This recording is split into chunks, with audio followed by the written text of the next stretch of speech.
These are the most shocking animatronic moments in history. Volume 4, we're diving into abandoned animatronics, animatronic malfunctions, and most importantly, submerged animatronics. Don't go anywhere. You'll want to see which one made it to number 1.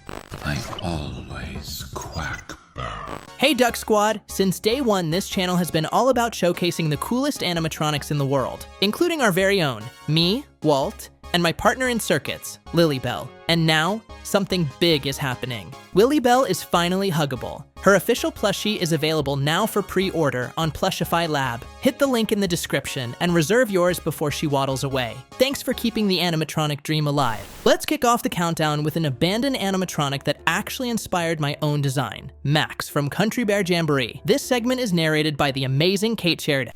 The Country Bear Jamboree opened first at the Magic Kingdom in 1971 and then at Disneyland in 1972. This stage show is full of animatronic bears who play different numbers of country music. In the audience, we can see 3 animatronic animal heads that interact with the characters on stage. These animatronics are Buff, Max, and Melvin. These characters give the audience an idea of the friendly comedic style of the show that's about to start. They interact and react to the action on stage, and even take part in some of the musical numbers, and sometimes they will end up arguing with each other at various points in the show. This show is charming and funny and a favorite of many guests who can still experience it when they visit Walt Disney World. The same cannot be said of Disneyland's Country Bear Jamboree, which closed back in September 2001 to be replaced by the many adventures of Winnie the Pooh. Disneyland's Country Bear Jamboree had 2 stages. That means that there were 2 audio animatronics of each character. When the ride closed, Imagineers had to figure out what to do with these animatronics. Some of them were taken to the Walt Disney Archives. Others were sent to the Magic Kingdom so their parts could be used as replacements. And here's where it gets tricky. The set of animatronic heads of Max, Buff, and Melvin remained at Disneyland. Imagineers decided to leave Buff, Max, and Melvin inside the many adventures of Winnie the Pooh. In the Heffalumps and Woozles scene, you can turn back and find them, checking out the whole scene. In our last video, we received lots of comments saying that these mounted heads are not the animatronic heads from the show, but rather the ones that could be found in the mile-long bar at Disneyland. The reason we wanted to revisit this is that that is not correct. Back in 2002, when the Winnie the Pooh ride was being built, Mouse Planet interviewed people who were working on this ride, and this is what they said. They are the exact same heads that came from Theater 2 at Disneyland, and they had been stored for the last year in the Haunted Mansion show building beneath the graveyard scene set, where the ghosts are having a tailgate party on the back of a hearse. They've just been sitting there waiting to be installed in the new Pooh ride. So that means that the Max, Buff, and Melvin that we see in the ride are the exact same ones that could be found in Theater 2 at Disneyland. We also checked the official Disney Parks blog, and this is what they said. Max, Buff, and Melvin, the 3 talking trophy heads from the show, have taken up residence inside the many adventures of Winnie the Pooh. So apparently, these are the original animatronic heads from the attraction. People think that because the heads don't show the joints or the moving parts, that they're not the animatronics. But then that would also be the case of the Harold animatronic we can find in Mission Breakout. There was also another abandoned animatronic from this show. One of the Max heads ended up abandoned and collecting dust under the elevated Doom Buggy track in the seance room at Disney World's Haunted Mansion. But according to sources, he's not there anymore. Now we're heading all the way to Japan to check out a terrifying creation. Seriously, who thought this was a good idea? As tradition on this channel, drop a skull emoji in the comments so it doesn't show up in your room tonight.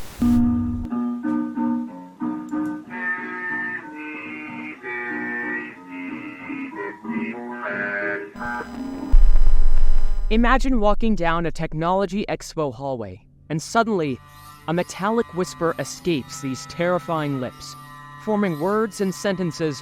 This is no ordinary robot speaking through software. It's an artificial creation by Japan's Kagawa University research team that uses mechanical, human-like vocal organs. Its silicone tongue and lips and its artificial vocal cords are all working in unison to mimic human speech. But what gives life to this mechanical marvel? Rewind to the lab, filled with buzzing machines and a team of brilliant minds working diligently.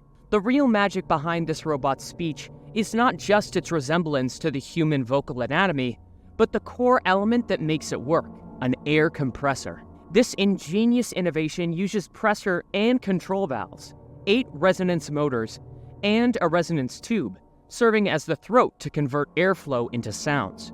The sounds are rough at first, captured by a mic and sent to a computer that refines them into something eerily human-like. The transformation from mechanical hums and hisses to fluid speech is breathtaking, a leap towards something that was once only in the realm of science fiction.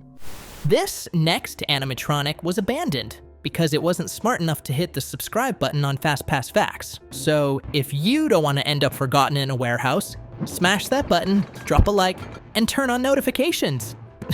It's real, I swear. Jaws Animatronic, Universal Studios. Would you believe us if we told you that one of the most iconic ride animatronics was lost and abandoned in the most random place? Stay tuned to find out how this happened. In the multiple videos we've made about the defunct Jaws ride, one question always comes up. What happened to the animatronics? You already know the history of the Jaws ride. If not, check out the video in the description. In short, it opened in 1990 with numerous issues, and had to be almost completely rebuilt by Eastport International.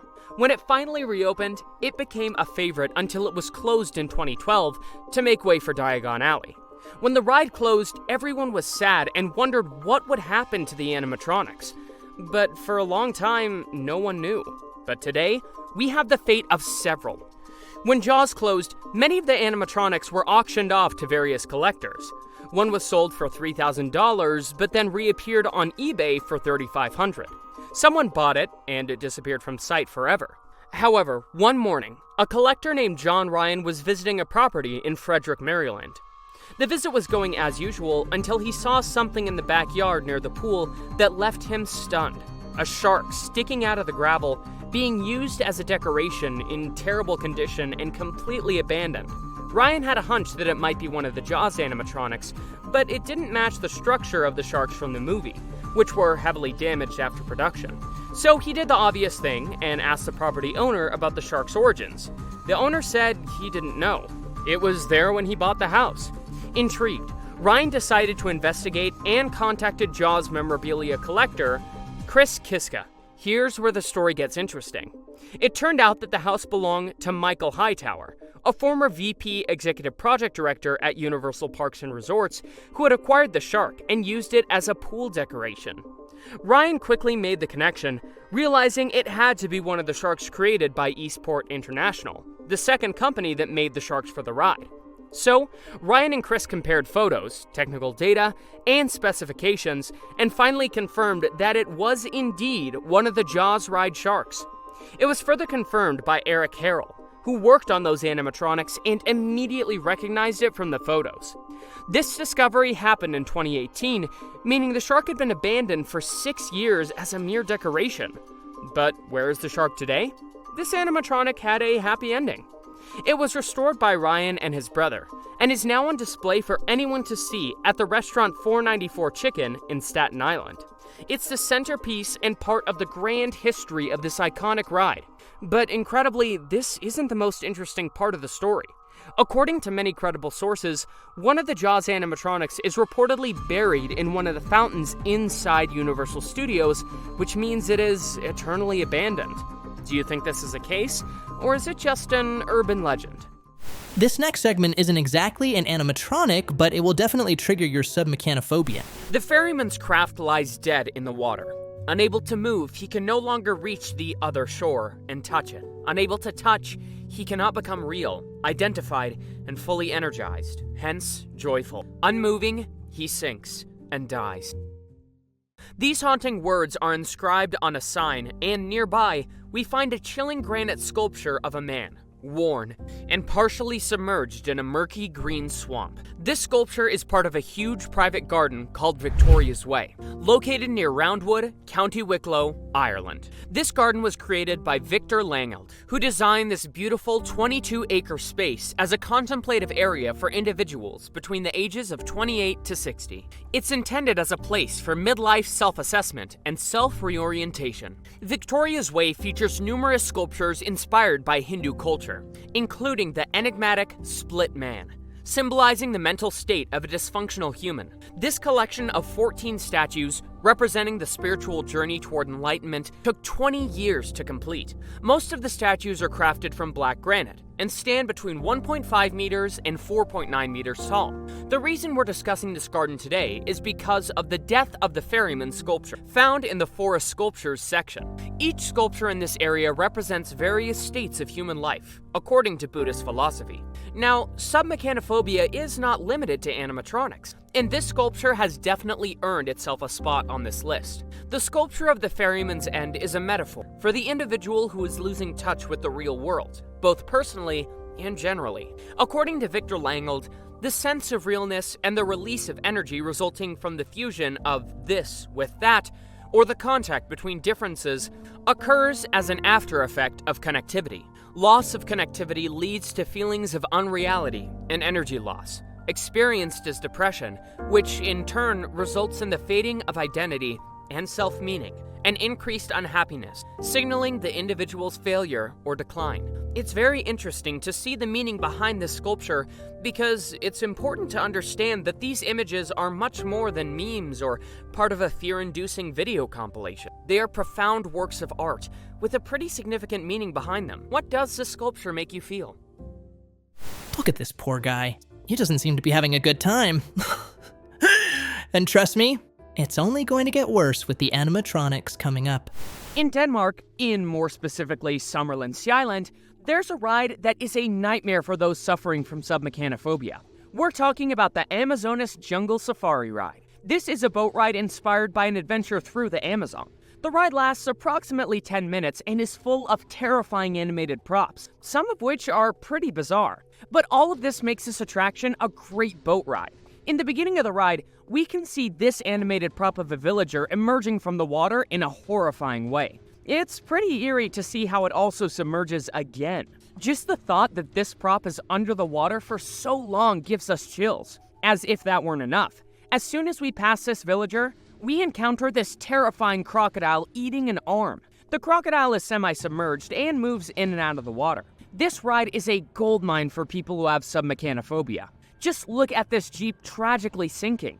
After this, we can see two semi-submerged crocodile props, the first completely still and the second with a very weird motion, which we see here with a villager who seems to be struggling with it.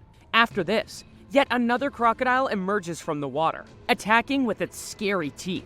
We can't deny that we were surprised to see so many props and elements on this ride, especially to see that most of it is full of crocodiles. But one of the most terrifying scenes of this ride is the one with a giant crocodile attacking a raft full of children. Here, the crocodile lunges back and forth.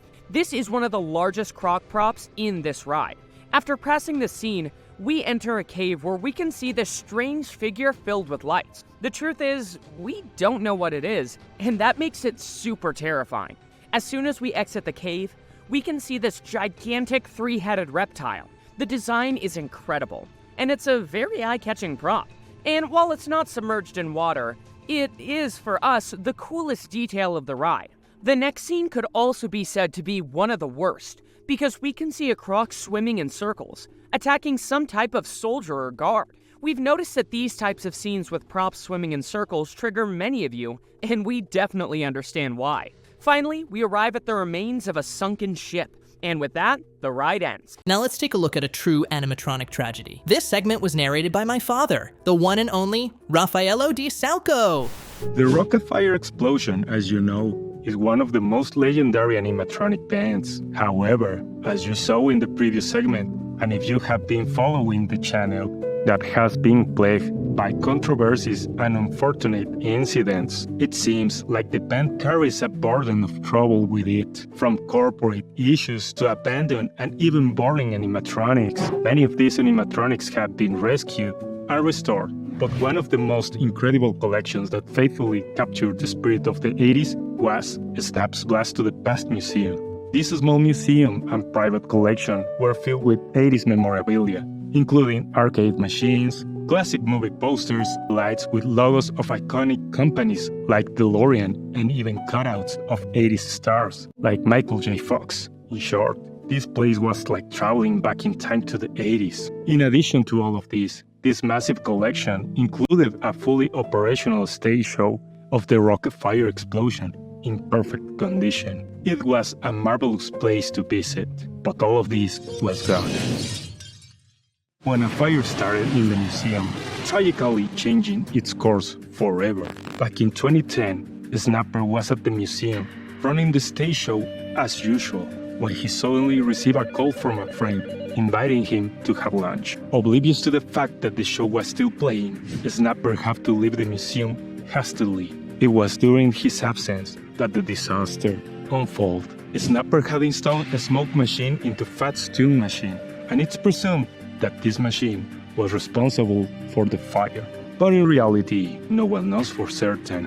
Firefighters indicated that the fire originated in the area where Chuchu was located and spread through the entire museum. To this day, it remains an unsolved mystery. Many fans believe that some part overheated and fell onto the stage, causing it to catch fire, or that the smoke machine overheated. When Snapper returned, there was little that could be done, as almost everything had been lost. The museum was in ruins, and the animatronics were completely burned. This was not easy for Snapper, to say the least. He salvaged what he could, giving some parts to a local fan, and the majority was sold to Chris Trash, another collector and enthusiast of the rocket fire explosion. Currently, Chris holds the semi-restored Snap Show.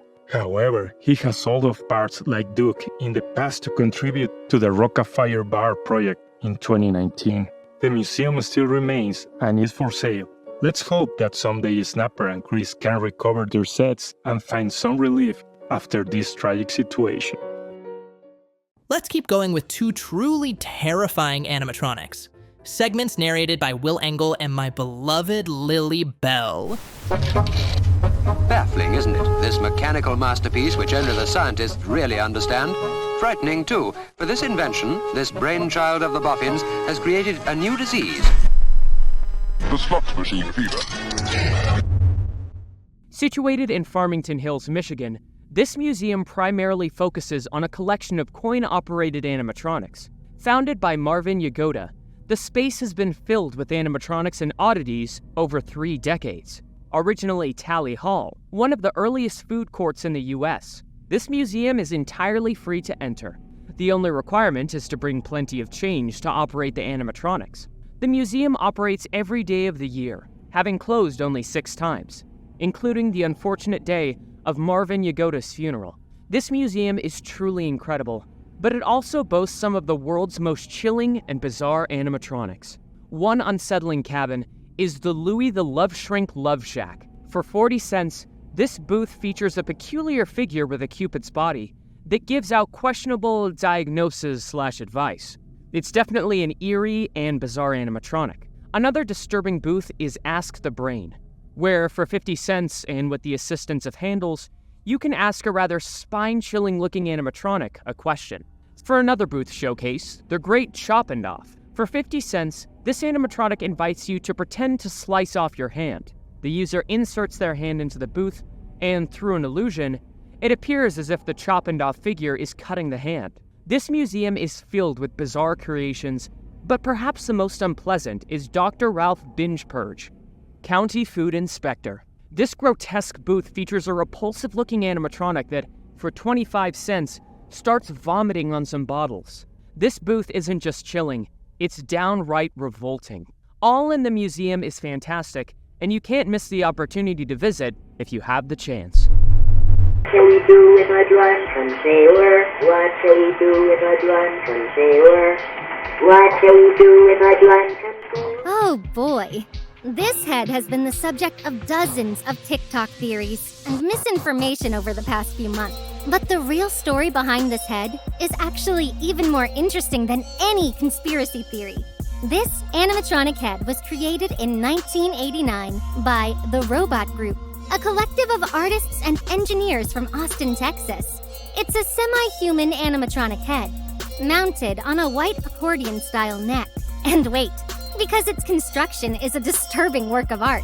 It's made of carved wood, hand-forged metal, and even a natural root that simulates a brain.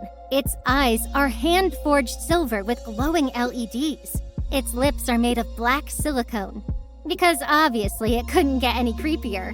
It moves using servo motors connected to a mini SSC2, allowing for eye, mouth, and neck movement. And the best part, or worst, depending on how you see it, can talk. It uses a DEC talk speech synthesizer, which lets it speak and even sing in that classic robotic voice. It has appeared at science fairs, conventions, and TV shows. Currently, this head is stored in Austin and needs repairs, but its legacy of nightmares lives on. And we're wrapping up the video with two super cool things: a totally bizarre theme park and a myth I recently found out was partially true. Dismaland. On a weekend of August of 2015, in the seaside resort of Weston-super-Mare in Somerset, England, a bemusement park suddenly popped up. It was a temporary art project organized by street artist Banksy, which was set up at Tropicana, an unused Lido. The aesthetic of this project was inspired by a series of paintings called Dismaland by American artist Jeff Gillette. Banksy described it as a family theme park unsuitable for children. This exhibition was live for only 36 days. What is the story behind it? Let's go back to about a month before the exhibition opened to the public. This was around the time when sudden construction began inside the abandoned and dilapidated seaside swimming resort in Weston-super-Mare.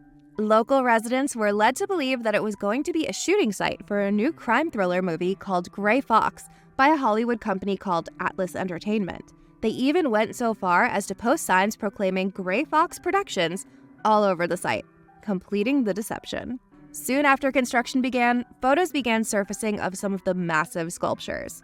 This mysterious construction included a very dingy-looking Disney-like castle, one that looked like it belonged in a horror movie rather than a cheerful place like Disneyland, and a giant rainbow-colored pinwheel. There was even a distorted version of the Little Mermaid in the river by the castle. All the secrecy created an aura of mystery. Anticipations were heightened. The exhibition opened, revealing it to be a pop-up art exhibition with a post-apocalyptic theme. Yet another one of Banksy's curations, just as controversial and spectacular as his previous events. Dubbed the UK's most disappointing new visitor attraction, this causes quite a stir among citizens. Everyone was clamoring to take a look at this amusement park themselves, so much so that the official website crashed due to over 6 million people simultaneously rushing to buy tickets online. This led to speculation about whether this was also a part of the bemusement experience. So, what exactly was Dismaland? It contained an assortment of artworks from 58 global artists, all of them bizarre but beautiful. Other than Banksy's own works, it showcased pieces by artists such as Damien Hirst, Jenny Holzer, and Mike Ross, among others. All of the artwork was packed into 3 main interior galleries. The entrance featured papier-mâché security gates, a papier-mâché desk with an assortment of papier-mâché items such as handcuffs, walkie-talkies, machine guns, and even a dismal milkshake. Created by Bill Barminski, this entrance set the tone for the exhibition. The exhibition itself featured eerie announcements in the vein of The Hunger Games by Jenny Holzer, a fear-constricted down-under police lockdown by Jim Cowdy, a police van fountain wherein an abandoned police van sits on a pond with water spouting out of its top, and an installation of a crashed Cinderella's pumpkin chariot that is being photographed by the paparazzi. Some other disturbing installations included a close-up of migrants sitting in a remote-controlled boat, as well as a Comrades Advice Bureau, which shows people how to get into guerrilla bus stop advertising. What exactly was the purpose of Dismaland and its confusing and bizarre installations? Banksy said that the theme was that theme parks should have bigger themes. The artistic themes of apocalypse, anti-consumerism, and critiques on celebrity cultures, immigration, as well as law enforcement, point towards an anti-capitalist theme. The uninterested park staff who do not remotely care about helping the visitors add to the overall theme and message. This brilliant exhibition sent a powerful political message by bringing to light many moral concerns and issues that plague the world today. What has happened to the exhibition since? Nothing was wasted. Keeping in line with the true theme of the park, the vast majority of the building materials were used to build shelters for refugees. Some exhibits were donated, and some were sold online. Even though the exhibition is long over, its message is one that should be remembered.